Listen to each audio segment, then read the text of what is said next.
On today's Locked On Nationals, we take a deep look at 2024 first round pick Seaver King. And let me tell you this guy's got a very high ceiling, but what does he have to do to reach it?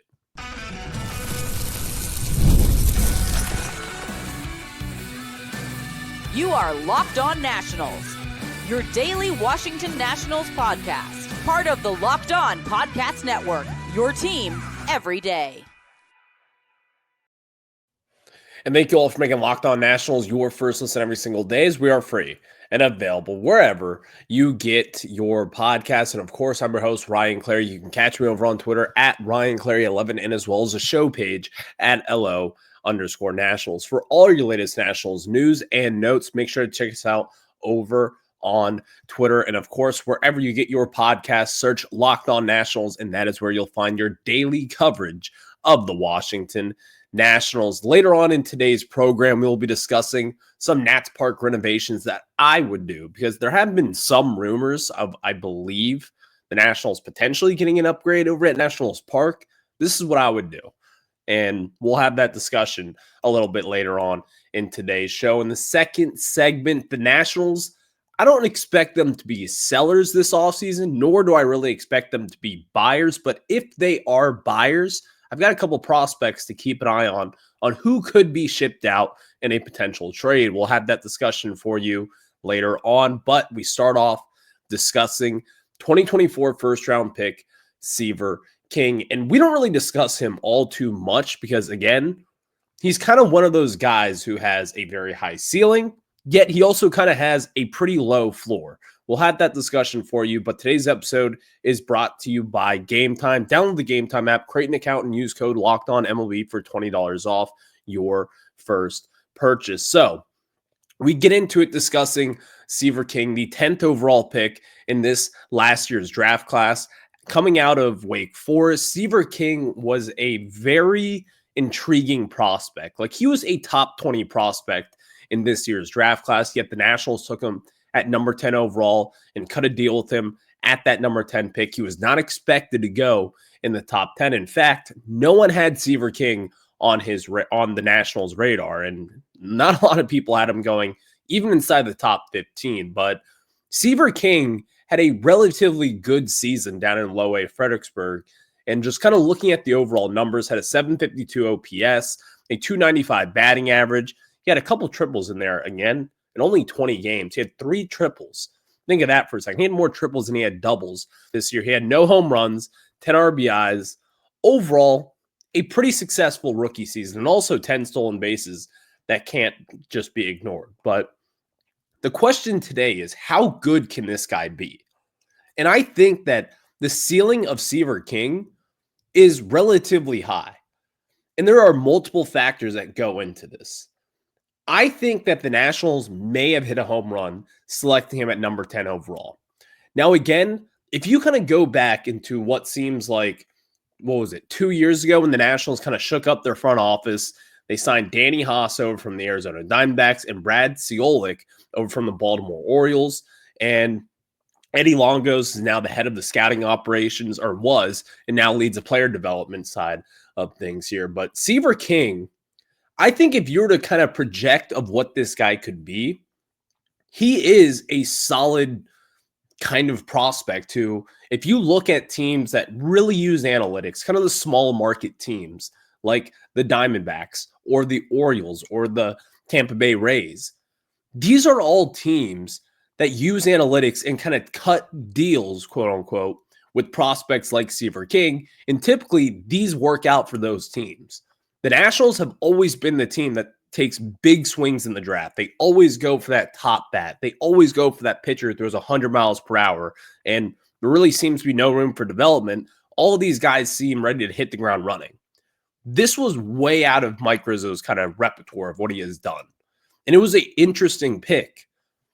But if the Nationals can develop this guy, and let's say he does hit all of his tools, you may have gotten yourself a star player. That is how good Seaver King could be. Again, 10 stolen bases across his first 20 minor league games, really impressive. He's got that power tool as well, high exit velocities that have shown even since his time at Wake Forest. And he only played 1 year of Division I baseball.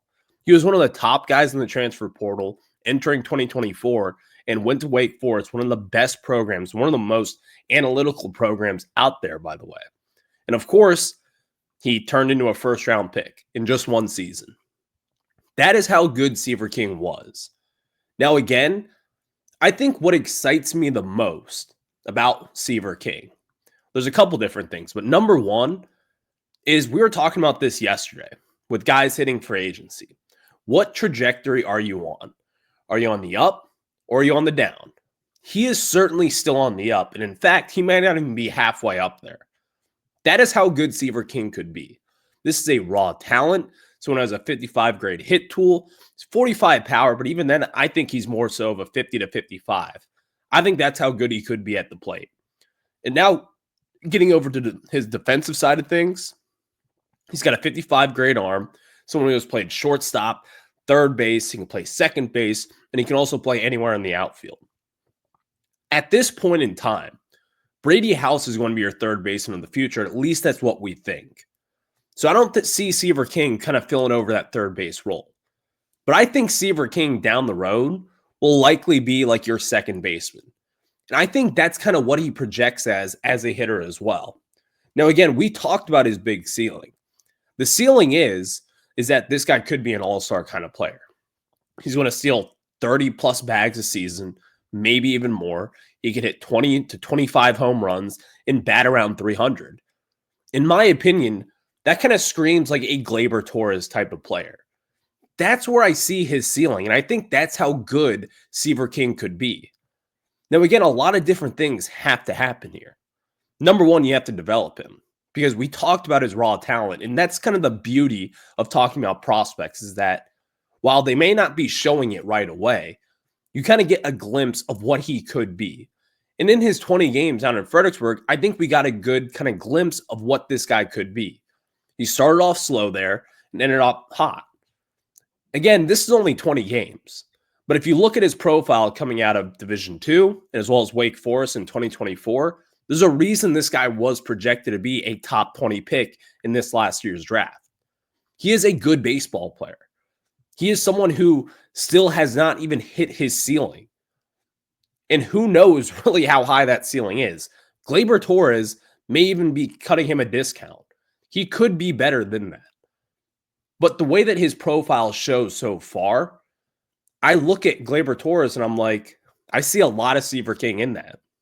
I think he's more of a stolen base threat. I don't think he'll have a lot of power like Gleyber Torres has, but I do think he can get to that 25 home run mark relatively easily. He's got high exit velocities. Back in college, he showed a pretty good tool as far as not swinging and missing all the time. And if you look at Seaver King and just kind of what he does best, number one, it's defense. And then number two, he puts the ball in play. The Nationals, you've got a project here. There's no scapegoat here. You have to develop this guy in order for him to reach his talent. And you have to kind of go the analytics route. Because as we saw last year, it paid off for him. This is a good player. This is a good prospect. But again, he's not going to reach the majors in 2025. In fact, it may not be until later on in 2026, maybe even 2027. But one thing is for sure, is that the Nationals, you do have a good player here. And you do have a good prospect. But do you trust the development of this organization to kind of take the reins of this and say, this is going to be our guy. And this is going to be the guy that's kind of like our prize jewel of this organization and really put all the work into him? I think you should. But do you trust the Nationals to do that? Because over the years, when you do kind of take these guys, you've seen them flop a lot of times. You've seen them take guys in the first round where you're like, is he really a first round pick? And the Nationals kind of flop on him. Elijah Green, back in 2021, took him 5th overall. Or in 2022, whichever year that was. And overall, he's been kind of a flop at this point. But looking at Seaver King, I think what this guy provides is number one, flexibility defensively, and a really good defender, by the way. And number two, he's going to steal bases. And number three, I think he's got potential to be a very good bat up in the big leagues. But I do think the Nationals have found themselves someone who, number one, has a high ceiling, and number two, kind of fits the mold of the foundation here. You can plop this guy over at second base. You can put him at third base if Brady House flops. And also, you can put him in the outfield. He has shown that he can play all three of those positions and all three positions in the outfield, by the way, as he played some time in center field down at Wake Forest. This is going to be a special player if you can develop him. But again, the big question is, can you develop him? Can you bring all those tools out and see it at a major league level? We'll just have to see what the Nationals do. But I do like Seaver King. I like the potential of what he has. We don't get to talk about him too much because, again, he's not Dylan Cruz. He's not one of the bigger named guys in his organization. But also, he's a top 10 pick. You have to think of it from that perspective here. But he is an interesting prospect to kind of keep an eye on moving forward with this Nationals team. Thank you all for making Locked On Nats your first listen. Next, let's tell you guys which prospects are most likely to be dealt if the Nats bought at the trade deadline. It doesn't have to be this offseason, or even not even offseason. It doesn't have to be this trade deadline. It could even be next offseason. We'll have that discussion for you after we tell you guys about our friends over at Rocket Money. Did Rocket Money help you find any subscriptions you forgot about or that you were paying for twice? That definitely happened to me, and I had a few subscriptions that I didn't even realize I was still paying for, and Rocket Money made it so easy to track them all down. It's like having a personal assistant for your finances, and Rocket Money is a personal finance app that helps you find and cancel your unwanted subscriptions, monitors your spending, and helps lower your bills so you can grow your savings. It brings everything together in one place, whether it's subscriptions, your spending habits, or even the goals you want to hit this year. Rocket Money has over 5 million users and has saved a total of $500 million in canceled subscriptions, saving members up to $740 a year when using all of the app's premium features. And for me, one of the best features is a subscription tracker. I've used it to cancel services I wasn't using anymore, and I've already saved a ton. Plus, with their goals feature, I've been able to automatically set aside money for my future. No more stressing about budgeting every month. Cancel your unwanted subscriptions and reach your financial goals faster with Rocket Money. Go to rocketmoney.com/lockedon today. That's rocketmoney.com/lockedon, rocketmoney.com/lockedon. Thank you for making Locked On Nationals your first listen every single day, as we are free and available wherever you get your podcasts. Now, which prospects are most likely to be dealt if the Nats bought at the deadline? And I've got 3 guys here, 2 of them who I really think is very possible, even if it wasn't just to buy at the deadline, but it's possible to move on from these guys. Number 1, it's Dalen Lyle, the Nationals 2021 second-round pick, was selected with Brady House, who is now one of your top prospects in the organization, a top 100 prospect. And I think Dalen Lyle is one of the most slept-on guys in this organization. And I say that not lightly because this guy has battled injuries. He had plenty of injuries over the last few seasons. He had a scary injury back at spring training this past year. Fortunately for him, it was not anything serious, but it seemed scary as he toppled over a wall, I believe, against the Red Sox in a spring training game just back in 2024. But Dalen Lyle today is one of the most interesting prospects that the Nationals have. He kind of hit the ground running 2 years ago in 2023 when he went to Fredericksburg and had an all-star campaign there, batted .291 with an .891 OPS, had a .510 slug in that season. Dalen Lyle kind of screams one of those guys where he is perfect trade bait. Perfect. He's 22 years old. He is really just a solid all-around baseball player who is relatively good in the field. He's got a little bit of power. He's got that hit tool, and he's got the smarts to be someone who is a big-time prospect. Now, again, if you look at where he plays, which is the outfield, where does he fit in this organization? You've got Jacob Young in center field. You have James Wood in left field. And now you have Dylan Cruz in right field. And you also have guys coming up like Luke Dickerson, who is listed as a shortstop, but I project him to be an outfielder at some point. You've also got a couple other guys like, we can go through the list of outfielding prospects. Robert Hassel III, Victor Hurtado, way down the line, who is a international free agent. You've got Elijah Green, Christian Vaquero. You've got Andrew Pinckney as well. This is a loaded outfielding group. And I do think of all those guys, Dalen Lyle is kind of that odd man out. He is just outside the top 10 of this organization, listed as the number 12 prospect right now, according to MLB.com. But even then, I think he's a lot better than that. I think Dalen Lyle even has the potential to be a top 100 prospect down the line. I just think with the Nationals right now, that's probably not going to work out. And it's not anything to do with him. This is a good prospect. This is someone who, again, the Nationals think very highly of. If you talk to anyone in that organization, they rave about Dalen Lyle and his skill set. But I just don't know where he fits right now. And how far of a leash will you give Dalen Lyle to really just kind of turn into that big-time prospect? I don't think the Nationals will.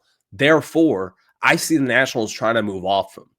You may get lost in he's the number 12 prospect. How good is he?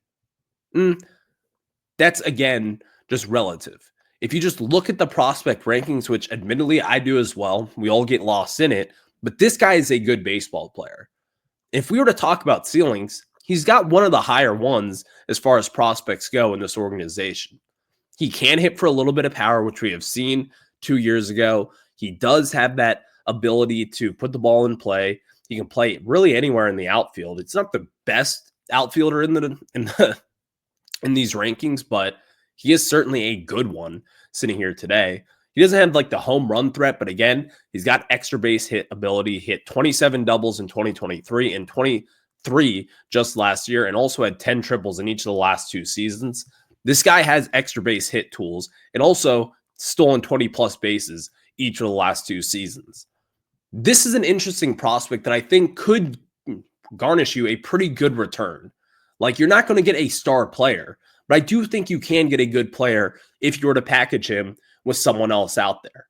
But Dalen Lyle is the number 1 in this list, who I think the Nationals will likely move off of at some point within the next year. And it's not because they want to, but it's in order to help the Major League roster. And I think Dalen Lyle could fetch you a pretty good return in that scenario. Number 2, Robert Hassel III, another outfielder. And again, I think sitting here today, Robert Hassel III, who is ranked right behind Seaver King here, or right behind Dalen Lyle, is one of those guys where he's a much bigger name out there. He's a high-profile guy. And if the Nationals did want to go with trading off and moving off someone and maybe getting a little bit more bang for their buck, it's Robert Hassel III.